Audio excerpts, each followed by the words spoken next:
Have you ever pondered the difference between distance and displacement? These are two key concepts in the world of physics that are often mistakenly interchanged. Today, we delve deep into understanding these concepts, tearing apart the veil of confusion that often surrounds them. Imagine you're walking around in your favorite park.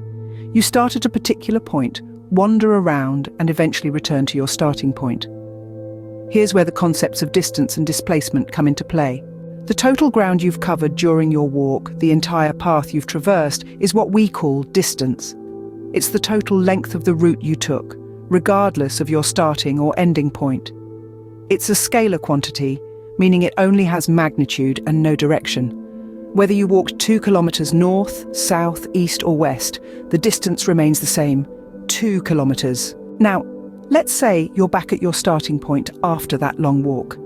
Despite covering a considerable distance, your change in position is 0. This change in position from your starting point to your ending point is what we call displacement.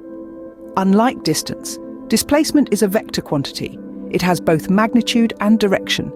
If you walk 2 kilometers north and then 2 kilometers south, your displacement would be 0 because you ended up at the same place you started. In essence, distance is the total ground covered, while displacement is the change in position. Distance is a scalar quantity, only concerned with the magnitude of the journey.